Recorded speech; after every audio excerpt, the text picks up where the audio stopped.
ላፕቶፓችን ዌብካም ከሌለው ወይም ኖሮትም ጥራት ከሌለው አሊያም ከተበላሸ የስልካችንን ካሜራ ለተለያዩ ጉዳዮች እንደ ዌብካም መጠቀም እንችላለን። ለምሳሌ ያህል የተለያዩ የኦንላይን ሚቲንግ ፕላትፎርሞችን በመጠቀም ኦንላይን ስብሰባዎችን በጥራት በቪዲዮ ኮል ማድረግ እንችላለን። በዙም፣ በማይክሮሶፍት ቲምስ፣ በጉግል ሚት፣ በዌብኤክስ እና በሌሎችም የኦንላይን ሚቲንግ ፕላትፎርሞች ስብሰባዎችን ማከናወን እንችላለን። እንዲሁም ሰፋ ባለ ስክሪን በላፕቶፓችን ከቤተሰብ ጋር ቪዲዮ ኮል ማድረግም እንችላለን። ጥራት ያለውን የስልካችንን ካሜራ በመጠቀም ማለት ነው። ይህንን ለማድረግ የምንጠቀመው አንድ አፕ አለ። ያንን አፕ በመጠቀም በምን መልኩ የስልካችንን ካሜራ የኋላውንም ሊሆን ይችላል ፍሮንት ካሜራውን ሊሆን ይችላል በምን መልኩ ለላፕቶፓችን እንደ ዌብካም መጠቀም እንደምንችል ነው አብረን የምንመለከተው ማለት ነው። እስከ መጨረሻው ከተከታተላችሁ ተወዱታላችሁ ብዬ አስባለሁ። አብራችሁን ቆዩ። እንግዲህ የስልካችንን ካሜራ እንደ ላፕቶፓችን ዌብካም ለመጠቀም አንድ አፕ አለ ብያችኋለሁ። ድሮይድ ካም ይባላል። ስለዚህ ድሮይድ ካም የተሰኘውን አፕ በመጠቀም የስልካችንን ካሜራ ለላፕቶፓችን ወይም ደግሞ ለዴስክቶፓችን እንደ ዌብካም መጠቀም ከፈለግን ምንድነው የምናደርገው? አፑን ዳውንሎድ አድርገን ስልካችን ላይም ላፕቶፓችን ላይ ወይም ደግሞ ዴስክቶፓችን ላይ ክሊንት አለው እሱን ጭነን በምን መልኩ መጠቀም እንደምንችል እንመልከት። አፑን ዳውንሎድ ለማድረግ ቀጥታ እዚህ አድራሻ ላይ እንገባለን። droidcam.app ይባላል። እዚህ ድረገጽ ላይ ከገባችሁ በኋላ ይሄንን ፔጅ ነው የሚያሳያችሁ። እንደምትመለከቱት ስለ ድሮይድካም መረጃ ይሰጣል። በዋይፋይ እና በዩኤስቢ ኬብል ላፕቶፑን ወይም ዴስክቶፑን ከስልካችን ጋር ኮኔክት አድርገን መጠቀም እንደምንችል ነው የሚናገረው። እዚህ ጋር እንዴት እንደሚሰራ ያሳያል። ስልኩ ላይ መጀመሪያ ድሮይድካምን እንጭናለን። ከዛ ደግሞ ለኮምፒውተሩ የሚሆነውን ድሮይድካም ክሊየንትን እንጭናለን። ከዛ በኋላ ስልኩንና ኮምፒውተሩን በተመሳሳይ ዋይፋይ ኮኔክሽን ወይም ደግሞ በዩኤስቢ ኬብል ነው ማገናኘት የሚጠበቅብን ማለት ነው። ዋይፋይ ከሌለን የግዴታ ዋይፋይ እንዲኖረን አይጠበቅም። የስልካችንን ዳታ አብርተን ላፕቶፑንና ስልኩን ወይም ደግሞ ላፕቶፑንና ዴስክቶፑን በሆትስፖት ኮኔክት ካደረግን በዛም ይሰራል ማለት ነው። እዚህ ጋር ለስልካችን ከፕሌይ ስቶር ወይም ደግሞ ከአፕ ስቶር ቀጥታ ዳውንሎድ ማድረግ እንድንችል ሊንኩን ይሰጠናል። እዚህ ጋር ይሄ ነው ስሙ ድሮይድካም ዌብካም ኤንድ ኦቢኤስ ካሜራ ይላል። ለዊንዶውስ ከፈለጋችሁ ደግሞ እዚህ ጋር እንደምትመለከቱት ዊንዶውስ ክሊየንት ይላል። ዊንዶውስ ሴትአፕን ዳውንሎድ ማድረግ ትችላላችሁ። ለሊነክስ ኢንቫይሮንመንት የምትፈልጉም ከሆነ ደግሞ እሱን ዳውንሎድ ማድረግ ትችላላችሁ። ለኦቢኤስ ስቱዲዮ ደግሞ ፕለጊን ስላለው እሱንም ልንጠቀምበት እንችላለን። ስለዚህ እኔ የምፈልገው ለጊዜው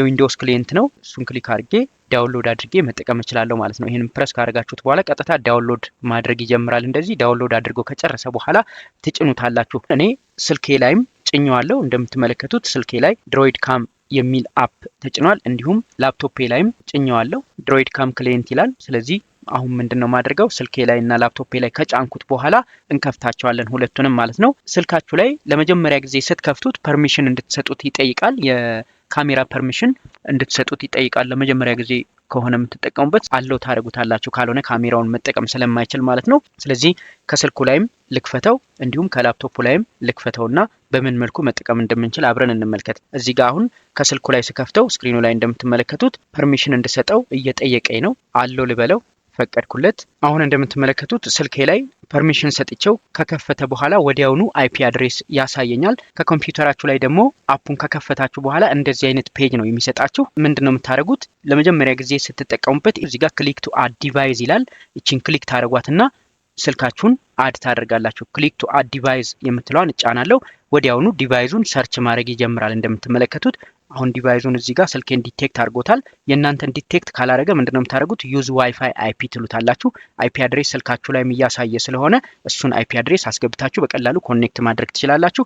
ኦዲዮውን ኢኔብል ማድረግ ትችላላችሁ። የስልካችሁን ኦዲዮ ዌብካሙ ላይ መጠቀም ከፈለጋችሁ እሱንም ልትጠቀሙ ትችላላችሁ። ይሄንን ኢኔብል እናደርግና ዩዝ ዋይፋይ የምትለዋን እንጫን። እንዳልኳችሁ ዋይፋይ ከሌላችሁ የስልካችሁንም ዳታ አብርታችሁ ሆትስፖት አድርጋችሁ መጠቀም ትችላላችሁ። ስለዚህ አሁን ኮኔክት ለማድረግ ምንድነው ማድረገው? አድ ዲቫይስ ብዬ ይሄንን ፔጅ አንጥቶልኛል። ዩዝ ዋይፋይ አይፒ የምትለዋን ፕረስ አድርጌ አይፒውን እዚህ ስልኬ ላይ የሚያሳየኝን አይፒ አስገባለታለሁ ማለት ነው። አይፒውን እንዲህ ካስገባው በኋላ ከዛ ኦኬ ለዋለሁ። አይፒውን እንዲህ ካስገባው በኋላ ኦኬ ለዋለሁ።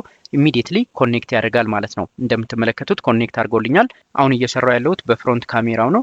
ባክ ካሜራውን የምንፈልግ ከሆነ ደግሞ ስልኩ ላይ ያለችውን የቀስት ምልክት ፕረስ ታደርጉና ባክ ካሜራውን መጠቀም ትችላላችሁ። አሁን ባክ ካሜራውን ተጠቀምኩኝ። ፍሮንት ካሜራውን የምትፈልጉ ከሆነ እያቀያየራችሁ እንዳስፈላጊነቱ ልትጠቀሙበት ትችላላችሁ ማለት ነው። አሁን ካሜራው እንዲህ ላፕቶፓችሁ ላይ መታየት ከቻለ ካሜራው ኮኔክት ማድረጉን ካያችሁ ስልካችሁን አመቺ ቦታ ላይ አስቀምጣችሁ በፍሮንት ካሜራው ወይም ደግሞ በባክ ካሜራው ልትጠቀሙበት ትችላላችሁ ማለት ነው። አሁን ካሜራውን እንዲህ ኮኔክት አድርገናል። ሌሎቹ የቪዲዮ ኮል ፕላትፎርሞች ላይ ለምሳሌ እና ቲምስ እና ዙም ላይ ደግሞ በምን መልኩ እንደሚመጣ እንመልከት። ቲምስን እንዲከፍቻለሁ ሴቲንግ ላይ ሄጄ ሴቲንግን ከከፈትኩኝ በኋላ እዚህ ጋር ዲቫይስስ ላይ ሄጄ ካሜራውን ማምጣቱን ወይም ደግሞ ካሜራውን ዲቴክት ማድረጉን እንመልከት። እንደምትመለከቱት አምጥቶታል። ድሮይድ ካም ቪዲዮ ይላል። በዚህ መልኩ አምጥቶታል ማለት ነው። ያው ወተርማርክ የተወሰነ ያደርግበታል፣ ግን ብዙም ያን ያህል የሚደብር ነገር አይደለም። ስለዚህ እዚህ ጋር ካሜራውን ያስመርጣል። እንደምትመለከቱት ኢንቲግሬትድ ካሜራ፣ ድሮይድ ካም ቪዲዮ እና ኦቢኤስ ቨርቹዋል ካሜራ ይላል። ሌሎችም ካሜራዎች ካላችሁ እንደዛው ያስመርጣቸዋል ማለት ነው። ቲምስ ላይ በዚህ መልኩ አንጥቶልኛል። ዙም ላይ ደግሞ ማየት ከፈለጋችሁ ቀጥታ ዙም ላይ ሎጊን ታደርጉና እዚህ ጋር ኒው ሚቲንግ የምትላለች እዛ ላይ ሄጄ በቪዲዮ ሚቲንግ ለመግባት ልሞክር። እዚህ ጋር እንደምትመለከቱት እዚህ ጋር ድሮይድ ካም የሚለውን መርጦታል። እንደምትመለከቱት ድሮይድ ካምን ሊስቱ ላይ አምጥቶልኛል። ስለዚህ በዛ መልኩ ልጠቀምበት እችላለሁ ማለት ነው። ጉግል ሚት ላይም ከፈለጋችሁ በዚህ መልኩ ልትጠቀሙበት ትችላላችሁ። እንደምትመለከቱት meet.google.com ላይ ሄጄ ኒው ሚቲንግ መርጬ ድሮይድ ካምን በዚህ መልኩ አንጥቶልኛል። ስለዚህ እንደ አስፈላጊነቱ ልትጠቀሙበት ትችላላችሁ። አሁን ድሮይድ ካምን አስመርጦኛል ጉግል ሚት ላይ። ስለዚህ ካሜራውንና ማይኩን ከመረጥኩኝ በኋላ ጉግል ሚት ላይም በዚህ መልኩ ቀጥታ አንጥቶልኛል። ጉግል ሚት ላይም ማግኘት ችያለሁ። እንደ አስፈላጊነቱ የትኛውም የሚቲንግ ፕላትፎርም ላይ ልንጠቀምበት እንችላለን ማለት ነው። ድሮይድ ካም የምትለዋን አፕ ከከፈታችሁ በኋላ አንዳንድ ሴቲንጎችን ማስተካከል ትችላላችሁ። እዚህ ጋር ለምሳሌ ፋይል ላይ እንሂድና ሴቲንግስ ላይ ከሄድን በኋላ የቪዲዮ ሪዞሉሽን ማስተካከል ትችላላችሁ። ፍሬም ፐር ሰከንዱን ማስተካከል ትችላላችሁ። ሆት ኪዎችን ወይም ደግሞ ሾርት ከት ኪዎችን ልትሰጡት ትችላላችሁ። እንደ አስፈላጊነቱ ያንን ማድረግ ትችላላችሁ። ሌሎችም አንዳንድ አድቫንስድ ሴቲንጎች አሉ። ያንን ልትጠቀሙበት ትችላላችሁ ማለት ነው። ዲቫይስ ኔሙን መቀየር ትችላላችሁ። ሁልጊዜ ኦን ቶፕ እንዲሆን ማድረግ ትችላላችሁ። በዚህ መልኩ ልትጠቀሙበት ትችላላችሁ። ስለዚህ የላፕቶፓችሁ ካሜራ ባይሰራ ቢበላሽ በእጃችሁ ያለውን ስልክ ካሜራ በጥራት ለስብሰባም ለቪዲዮ ኮልም ልትጠቀሙበት ትችላላችሁ ማለት ነው። ይህ መረጃ ይጠቅማችኋል ብዬ አስባለሁ። እንደወደዳችሁትም ተስፋ አድርጋለሁ። ቻናላችንን ላይክ እና ሰብስክራይብ በማድረግ እንደዚህ አይነት ጠቃሚ መረጃዎችን፣ ወቅታዊ መረጃዎችን ልታገኙ ትችላላችሁ። እናመሰግናለን።